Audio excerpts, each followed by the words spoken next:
Hi, this is Lee Langdon. Today on the podcast, I visit with Aaron and Cierra Wondra. Aaron and Cierra are a fun couple. Spending time on the podcast with these two together was so much fun. They told me how COVID forced them to push up their wedding date a bit. We talk about playing soccer when they were younger, buying their first two houses, and I even asked Cierra about the book she is trying to finish right now. Enjoy getting to know the Wondras while you listen and get to know them in person next time you see them, if you haven't met them, of course.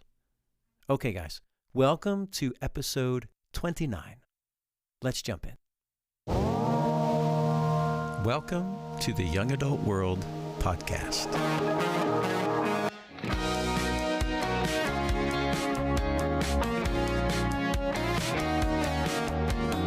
Well, Aaron and Cierra Wondra, welcome to the Young Adult World podcast. Thanks for having us. Thank you. Yeah, I'm glad you guys are on here, a couple together. This is going to be fun. Cierra, let's start with ladies first. Oh, of course, yes. Yes, where were you born? I was born in Oklahoma City, so I've been here all my life. Oklahoma City? Yeah. Wow, like which hospital? I think it's Baptist. It's off of what turns into Hefner Parkway, whatever that highway is.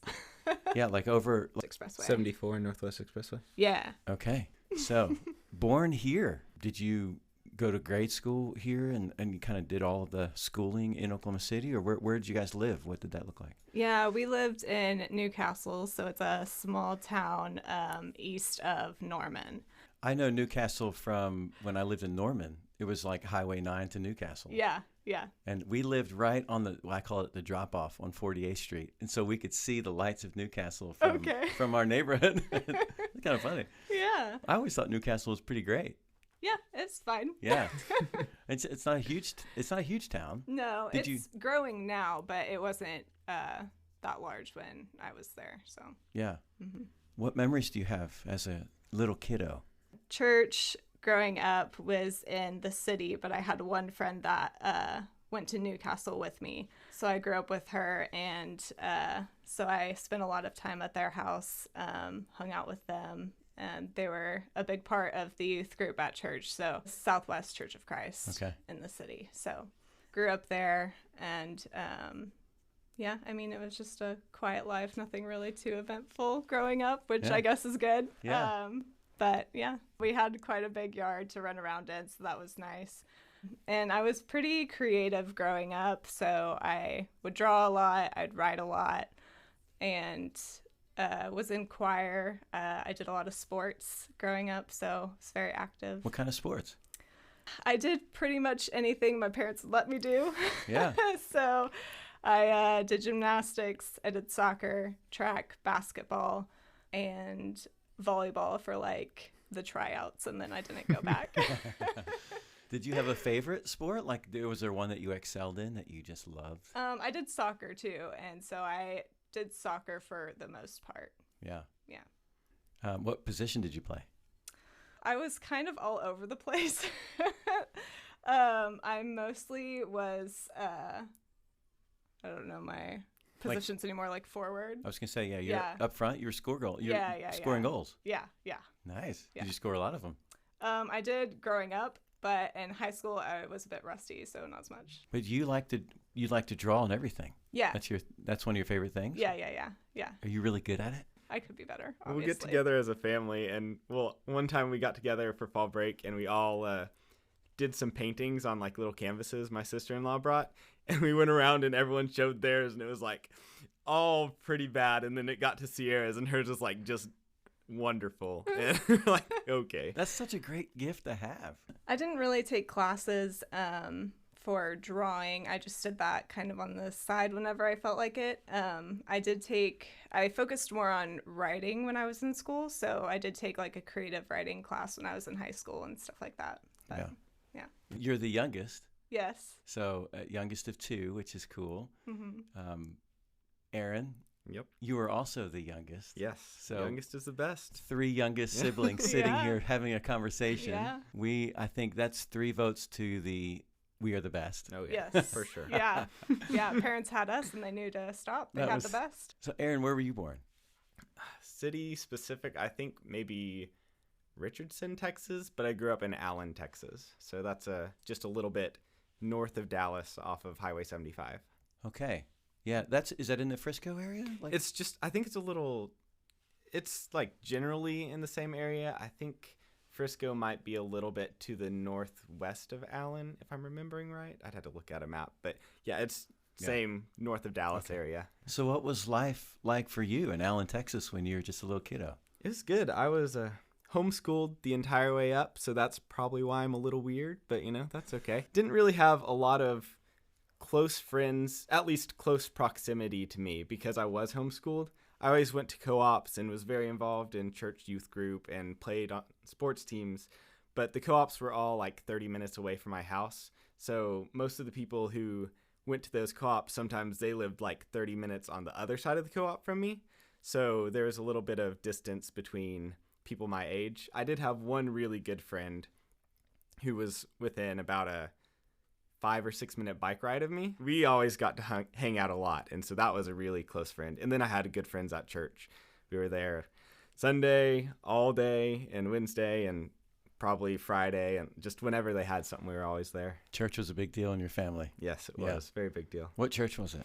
We grew up, so when I was very young, we went to Waterview Church of Christ, and then they started a church plant at McDermott Road Church of Christ. And so we went there for a couple years, and then we went back to Waterview. And then when I was about 7, we ended up at Wiley Church of Christ, and that's where we were from when I was 7 until just after I graduated high school. How many siblings do you have? Just one. He's 2 years older than me. I was actually, so my due date was on my brother's birthday, but my parents said, nope, we're going to have you 10 days early because we already have a very busy February because my birthday is the 10th, my dad's is the 12th, and my brother's is the 20th. Wow. And then my brother married someone whose birthday is the 22nd. So, oh my goodness. And then, if you extend out in our family, there's even more. And Valentine's Day is right in the middle of all that. Yeah. So, man, that is a busy month. It wow. is. Yeah. So what were you interested in, Aaron, when you were a boy? Soccer, fishing, and then math and science were like the big things I was really interested in. Yeah. What was your soccer like? I started when I was less than 5 years old, and I played all the way through high school, and then I played in intramurals at college, and I actually still play, well, not right now, I'm taking a break, but I still play indoor soccer right now. But I played recreational soccer because we didn't have a ton of money growing up, so the club teams were crazy expensive. So I ended up playing a year up, and once I hit high school, or a little before high school, I was in junior high, me playing a year up put me playing against people 4 years older than me. Wow. So my team would actually play against my brother's team sometimes. That was a lot of fun. Math and science were a big deal for you. Yeah.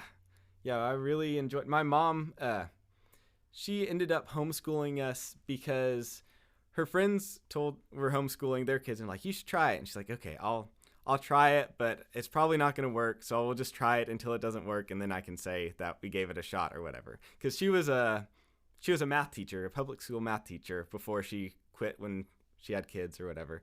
And so then she just kept teaching us and kept working. And so I think I got a lot of my love of math from my mom because she was really good at math. But then once we got up to like high school, junior high or whatever, we started going to co-ops for math because it got into algebra, calculus, like stuff like that, and the sciences. There was a co-op that was really known for its sciences about 30 minutes from our house. So my parents made sure that we were able to go there and get good science education, which really paid off for me and my brother, both engineers. So, Cierra, have you guys talked about homeschooling? Is this an option for you guys? I will never say anything's off the table, but that will be a stretch. Yeah, probably. I don't feel like I have to homeschool my kid either. Yeah. So I don't foresee us doing it, but once we actually have a kid, I mean, who knows? Our mind could be made up one way or the other. Yeah. So you graduated high school, Cierra. What did you decide to do after you graduated? I had a hard time figuring out what I wanted to do because I liked writing. The only thing that there was to really major in at the time was journalism. So I decided to do that for my major first. And then going in that direction, I realized that's not the type of writing that I want to do. So I ended up not doing that, but I spent a couple years at the community college in the city, just getting my like gen eds done, just doing that until I figured out what I wanted to do. And then when I realized interior design was an option to major in, I thought that was really interesting and maybe something that I could be good at. So I went in that direction and went to UCO for that, which I'm glad I ended up at UCO for that because they have one of the best design programs in the country. So there's a fair amount of writing in interior design. You've got to write like your concept statements, you've got to write narratives, and things like that to really get your design across. So I think it helped me. Aaron, what did you decide to do after graduation? Yeah, so I was pretty sure that I was going to do engineering, and my brother went to OC for engineering, so I had seen some of his courses. And when I got to my senior year of high school, I was looking around at schools, and I told my parents, just because Austin went to OC, that does not mean I'm going to go to OC. So I'll probably look at some other schools. And they're like, okay, that's fine. And so then it got time for me to actually go visit schools. And they're like, all right, what schools do you want to visit? I was like, OC. And they're like, and what else? I was like, I don't know yet. And so, okay, we went to visit OC, and I ended up at OC. Yeah. Yeah, I did mechanical engineering, Okay. and I graduated in 2020, which was really kind of a weird experience because we went home for spring break, and then like no one came back. I was dating Cierra at the time, or engaged. We were Yeah, we were engaged at that engaged to time. Cierra at the time. Yeah. So I was like, I want to be back anyway. Yeah. But yeah, it's just the school year ended and didn't see a lot of my friends again because they were just gone. So that was a really Yeah. weird experience. So how did you guys meet? I have a cousin, and for years she had always been like, let me set you up with someone. Me set you up with someone. And so I was like, no, I'm okay. No. Okay, why not? And so she set me up on a blind date with Cierra, and it worked out. Wow, you were both in college. You were at UCO. You were Yeah. at OC. Yeah. And it's just so random. Yeah. Yeah. That's And- so cool. And I had actually met Sierra's sister like when I was in high school. I went to Pettyjohn for church camp, a reach week, and her sister was there and had a broken foot. Yeah. Yeah, she had a broken foot that summer, so she was like riding everywhere in the golf cart or something. Yeah. And so when they mentioned that, I was like, oh, I do know your sister. So it was just crazy small world. So what did you do on your first date? We went to Othello's Italian in Edmond, and then we got ice cream after, and we Yeah. just talked a while, and then Sierra knew something after that date. Oh, yeah. I got back to my apartment and my roommate asked how it went. And I was like, well, I'm pretty sure I'm going to marry him. That saying of like, that's just what it was. There's no way to describe what that saying really Yeah. means. But I feel like it's true when you know, you know. So, yeah. Yeah, when I was getting ready to propose, I was talking to my family. It's like, is it crazy to propose after only 6 months? Because like my parents dated like 5 or 6 years, and my Yeah. brother dated his wife for like 3 or 4 years. Like, is it just crazy? And they're like, no, it's not crazy. And then how long had your parents dated? My parents dated for like 3 or 4 months. Yeah. So it's just Yeah. opposite ends of the spectrum. It's like I was used to people dating a long Long time. time, Yeah. and she was used, and I mean, it's worked out really good. So I know it was quick, but did you do premarital and kind of go through the whole process, or how did that? yeah, we did do premarital counseling. So we kind of had a wrench thrown in our wedding plans because we were going to get married June 6th, 2020. And then COVID happened. Yeah. And they were talking about shutting down the border to Texas, which that's where all my family is. We're like, that's not good. And so we ended up calling up our parents. We're like, hey, we think we're going to move up our wedding because of COVID. And they're like, oh, yeah, when are you thinking? And we said, are you all free this weekend? That is awesome. Yeah. You're like, we're going to be trapped together. Yeah. Or if we're going to be Yeah. trapped, we might as well be trapped together. Yeah, so we had to jump through all kinds of hoops. My uncle, he's a preacher, so he did our premarital counseling and stuff, and we had already done a bit of it Yeah. before then, so we were in pretty good shape for that. But then we had to jump through hoops trying to get the marriage license. Is that what it's called? Marriage license, and Yeah. try and find a place we could do it, because we were gonna have like 13 people, which I think they were like, you're only supposed to have 10 people. But Oh, right. Yeah. but we ended up getting married at Camp Rock Creek outside under cool. the pavilion. And it works out really good because my uncle's a preacher, so he married us, and my aunt's a wedding photographer, so she took the photos. And so really it was just my immediate family, Sierra's immediate family, and then my aunt and uncle. And we got the camp pretty easy because the family that I grew up with in Newcastle that does a lot of the youth events at Southwest, one of them was on the board for the camp, so she was able to get us in to do it. So That's awesome. yeah. Sometimes it doesn't matter, does it? Yeah. You just wanted to be together, and you were. Yeah. And it was April like 20th or 10th or something? April 10th. April 10th. Like that's right after everything shut down. Yeah. Yeah.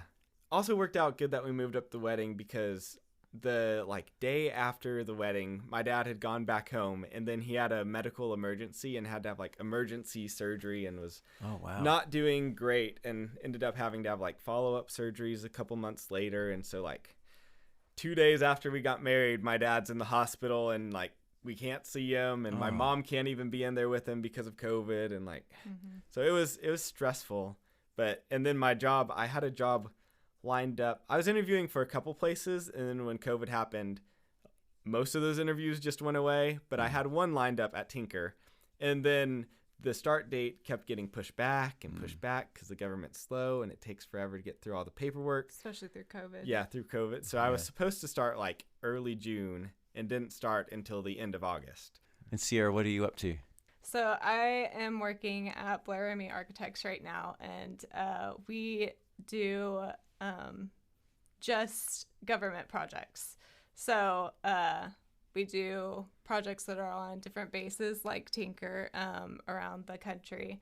And we could do anything from a squadron facility to a hangar bay to just your corporate offices, different things like that. So Now, when did you guys buy your house? You bought a couple of houses at this point, right? yes. Yeah, we bought our first one in February of 2021. Yeah, and that one is out off of Kilpatrick and Northwest Expressway. And right now we're working on selling that one, actually. Beginning of July, we just bought a new house that's actually an old house. It was built in 1918. Wow. And it's just outside of the Paseo Arts District. So it's right in the center of the Asian city. district. Yeah, right in the Asian district. Really unique, I imagine. Yeah, there's a lot of original woodwork that's just really, really pretty. There's a lot more character than the 2018 build house that we bought the first time. Yeah. Yeah, it's in a nice walkable, bikeable area, so we get to be a lot more active, which is nice since we both enjoy that a lot. So Yeah. Was it hard to find this second house? Things really fell into place. We were kind of trying to decide life decisions, what we want to do, if we want to stay in Oklahoma, if we want to move across the country, what we wanted to do with our lives, basically. And so we eventually decided, well, let's stay in Oklahoma, but if we're staying in Oklahoma, let's try and find a house closer to everything we do, because it was a drive. And things fell into place really, really quickly. So it was just this seems like what God wanted us to do, what we were supposed to be doing. So it really fell into place from a buying side. So. How do you decide where to spend your money as far as, do we do it on the house or do we put it on this travel bit over here? How do you guys decide to do that? So right now, like I said, we're waiting to get our other house sold. And so once we get that sold, we'll have a pretty decent chunk of money coming our way. So that's what we've kind of been talking about. So I think next year we're going to plan to go to Europe if we can. So Edinburgh and London, because Sierra's never been out of the country, and that'd be a good first trip for her to kind of wet her toes. Pretty easy as far as international travel is concerned. I think if you can work out traveling when you're young, you should do it at least a couple of times. Yeah. Try to go to a couple of big trips. Yeah. We've done road trips and some pretty good ones, but we definitely want to make it overseas. I think probably the goal before we have kids is this one to like Edinburgh and London, and then as well probably one to Japan. Mm-hmm. So what will you do with your animals while you're gone? Oh, so we have a dog named Waffles, and she's a mutt. We got her from a rescue, but I think she has some Anatolian Shepherd. She's the cutest dog I've ever seen, in my unbiased opinion. And then we have a tuxedo cat. And you might hear a little resentment in my voice. The cat likes Sierra more than me. Yeah. Oh. And I'm not a huge cat person, but I agreed to get a cat with the image in my mind that I could like carry the cat around and maybe be good friends with the cat. And then we end up getting a 3-year-old tuxedo cat from a shelter who's had her kids adopted by other people and was rejected by everyone and was half priced. So she's not as cuddly as I had envisioned, but she's slowly warming up. And I do love the cat. I just like to joke that I'm enemies with the cat, but I do like the cat. She needed a home. So does the dog and cat, do they get along pretty well? Oh, yeah, they're good friends. Are they? Yeah. They'll be playing with each other, and a lot of times Waffles will be asleep and the cat will come up and just start poking her or like messing with her. Trying to play. Yeah, they play with each other, which is really good. Mm-hmm. Yeah, we got lucky with how well they get along. Yeah. Waffles is the dog. Mm-hmm. Cat is... Luna. Yeah, I just call her Cat, so I probably didn't even say her name. Yeah, Luna. Yeah. That's sweet. Sierra, I want to ask you about your book. Oh. Can I ask you about it? You can ask, but I may not answer. No, that's fine. But you are writing a book, though. I am, yes. Can you say anything about it?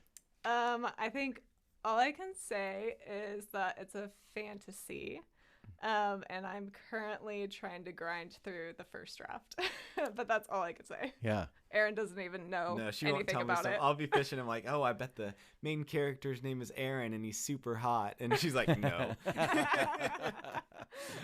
I love that. I'll find out one of these days. Yeah. So what is your end game for this? What are you hoping for? Well, honestly, my number one goal is just to finish it. I feel like a lot of people, when they start a book, they'll start writing a first draft and then they kind of fizzle out and stop and they never actually get to finish it. So I really just my number one goal is to get through the first draft. I feel like once I get through that, it'll be pretty easy from there. The story's already pulled out. I just need to do a lot more editing at that point, and add more detail and stuff like that. So I hope to get through, just finish the book, and then at that point, depending on how I feel, it'll either be for me or I'll think about publishing it, but just depends. But I might have a couple friends read it or something that are really interested in fantasy, and if they say it's good, then maybe I'll do it. Yeah. No, Yeah. This is great. Do you have a date that you're shooting to finish this first draft, kind of really wrap it up? I would love to finish the first draft before the holidays. I feel like that's a big goal to have. It's quite ambitious, but I would love to have it before the holidays, if not by the end of the year. So really pushing for it. Yeah. I just love that you're doing it. You have a dream, you're going for it, and you're going to finish this thing. Yeah. Regardless of quality or how good you feel about it. Right. Yeah, That's really first good. draft doesn't have to be good at all. It just needs to be done. Yeah. So I wonder if this will be something that you do again, or if this is like, it's a one and done. I'm going to do a book and I've done it, been there, done that. I'm hoping I'll do it again because it's currently planned to be multiple books. Oh. So that would be unfortunate if I stopped. It might just be me trying to get past a fear of putting out something that I made for anyone. Yeah. So I understand this fear. Yeah. I bet you do. There's a vulnerability to it. Yeah. Where you're like, I created this thing and I don't want people to trash it, you know? Right. Yeah. I want people to enjoy it and not hate it. So. And is there certain feedback, like if they came back, how critical are you going to be with that feedback? What do you think? How are you going to take that? Well, I feel like I'd be pretty open to whatever feedback I got. I mean, I'm not obviously an expert at writing, but I feel like I'll just kind of take it in stride depending on what they say. If it's really important for the story and I want to keep it that way, then I'll probably keep it. But if it's something that would better it and it doesn't make a huge difference if I had switched to whatever feedback they said, then I'd probably go with whatever that is. I feel like I'd be pretty open for anything. Yeah. So. yeah, you might get feedback, but you might be like, you know what? This is the way I want it. So Right. let it be. Yeah. This is my story. It's not anybody else's story. Yeah. Awesome. Are you I'll working? try. Do you have any projects you're working on Not other than the house? I guess. Yeah, not really. I've been I guess I do. I'm working on applying for grad school. I think I'm going to get my master's in mechanical engineering. I'm Yeah. looking at Purdue right now, the online program. So working on writing the application documents I need and getting that submitted to hopefully start that in the spring. So Good deal. I guess that's my goal for the Yeah. next time, which might mean I don't get to play 2 leagues of volleyball at the same time anymore or whatever. Yeah. Right. Yeah. Well, I want to take you through a speed round, just a real quick one. Okay. And, Oh, boy. as we run out of time here, I want to finish up with a speed round. All right. Okay, are you ready? I guess so. Okay. We'll find out. Okay. So this will be this one is individual. Okay. Okay. Ketchup or mustard? Ketchup. Mustard. Okay. How about that? Hamburger or hot dog? Burger. Burger. Okay, there you go. Favorite restaurant where you both like to eat together? Probably Hawaji Izakaya, that Japanese place. Yes. Yeah, that's a good one. Hey, thanks for joining us today. I hope this conversation was meaningful to you. Come find us on Instagram. Our profile is Young Adult World Podcast. Tell us what you connected with during our podcast today. This podcast is part of the Young Adult Ministry at the Memorial Road Church of Christ in Edmond, Oklahoma. Come join us sometime. There's plenty of room for everyone. If you want to reach out to us, don't hesitate to email us at youngadultworldpodcast@gmail.com. And we are so grateful for Jacob Staten. Jacob is a young adult who edits this podcast for us and keeps this thing going. So thanks, Jacob. Okay, guys, see you next time for another Young Adult World conversation.